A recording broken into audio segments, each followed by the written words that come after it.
welcome to Let's Talk Spoop. I am Jeremiah filling in for Don, and this week I'm going to be reviewing The Sand, a 2015 remake of a film I previously talked about on this channel, Blood Beach from 1980, where Blood Beach was more of a clear ripoff of Jaws, with a monster on the beach and trying to figure out how people not to die on the beach, where it's kind of a mystery. This one is more of a survival film where a bunch of partiers get on the beach, and when they wake up in the morning, most of their friends are dead, and if they touch the sand, they die. Let's talk about this for a little bit. Here's the first story. This movie has a very simple story. It's pretty much, can they get off the beach? With that, it is far more focused than the other one, but also a lot less interesting. It's more character-based than actual story. Like, you don't know much about the actual creature. Beyond that, they find it in this weird drunken party at the very beginning, and they decide to open this egg because they're all drunk and partying on a beach. And then they're trying to get off the beach. Story-wise, I gave the original not very good scores. This one, I'll give it a 3. It's far smarter than you think, and dumber at the same time. Acting. The original had pretty terrible acting. Had some people that we knew from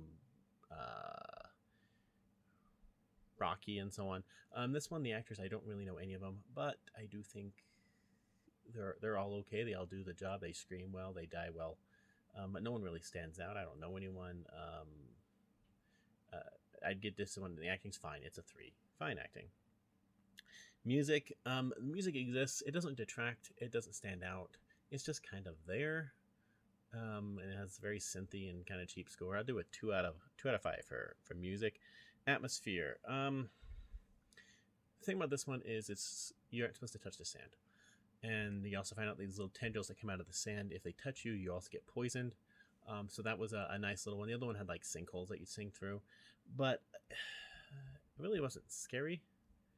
You kind of knew what was going to happen. Atmosphere is a 2. It's really not scary. And to go with that one, Creep as well would be a 2, because it's not a creepy movie. There's some tension.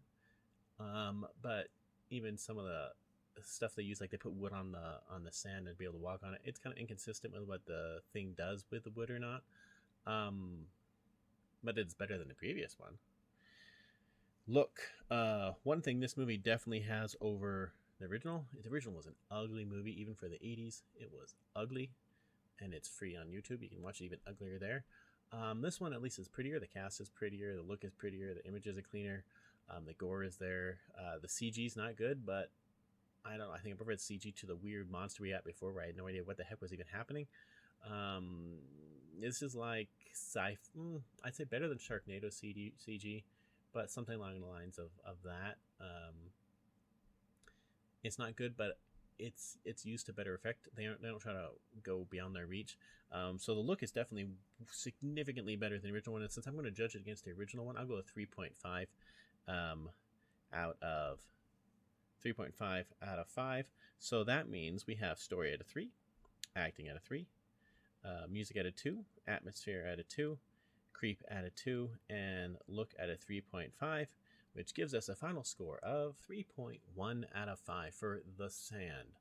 A definitely spoopy film, much better than the original Blood Beach. If you want to watch both, the original had an amazing poster, which I'll show right here.